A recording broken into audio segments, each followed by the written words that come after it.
Hey everyone, welcome to Biblical Proportions, where we have Bible verse explained of the day.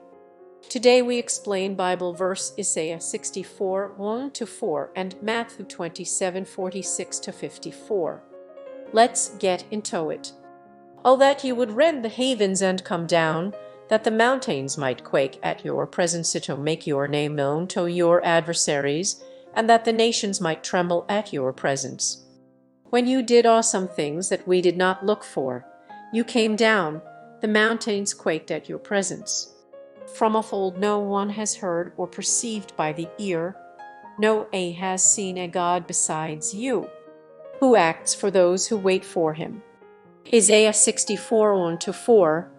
In these verses we see a prayer that he would rend the cosmic veil of separation between himself and his people, that he would act in saving, mountain quaking power to bring them out of their sins 64, 6-7, and into fellowship with himself 8-12, and that by this redemptive work his utterly unique name would be revealed to the nations so that they might tremble before his presence.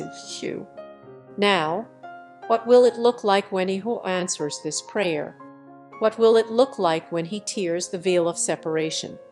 When he descends in mountain-shattering power to redeem his people from their sins and reveal his name to the nations? We find out in Matthew 27.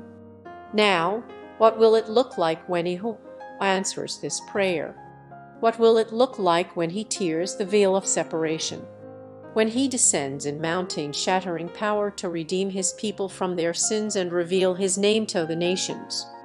And behold, the curtain of the temple was torn in two, from top to bottom.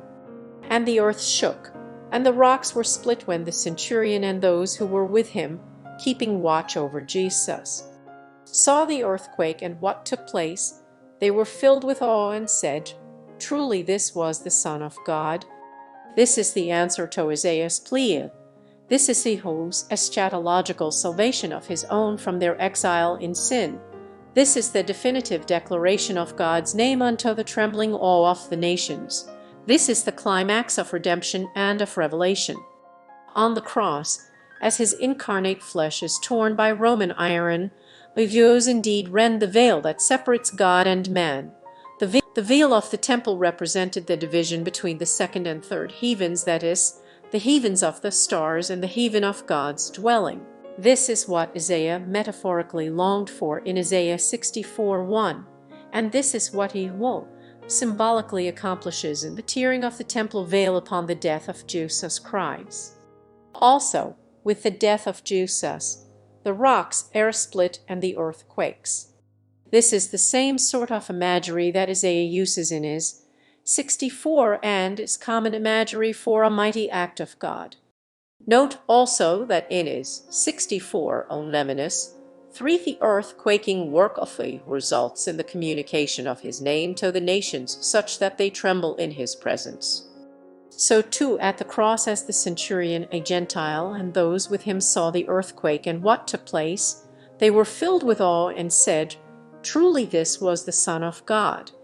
In other words, they saw earth-shaking redemption of he who trembled at his presence and recognized his identity. Recognized that no eye has seen a God besides him, who acts for those who wait for him is 64:4.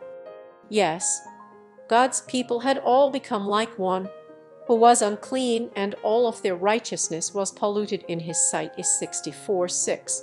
They were melted in the hand of their sins and cut off from him 64:7.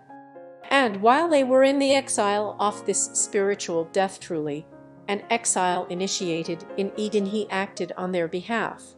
He rent the heavens and came down in the incarnation, taking on flesh, coming into their midst as one of themselves. And he bore their iniquities, and he carried their sin, and he swallowed their sorrows, and was shattered under their griefs. He endured their wounds. He was crushed for their trespasses. And the punishment of his holy wrath that ought to have shut them out of his joy for eternity was absorbed into his own soul, such that the Son himself was shut out from the Father. The beloved Son was exiled to the hell of eternal annihilation from the presence of God, so that the veil of separation between God and man might be torn. The earth splintered under the weight of glory that descended upon Calvary when he redeemed his own and revealed his name in the sovereign agonies of divine love. Truly, from of old no one has heard of a God like this, no eye has seen any other God. A God who acts with such self-giving love on behalf of those who wait for and hope in and depend upon him.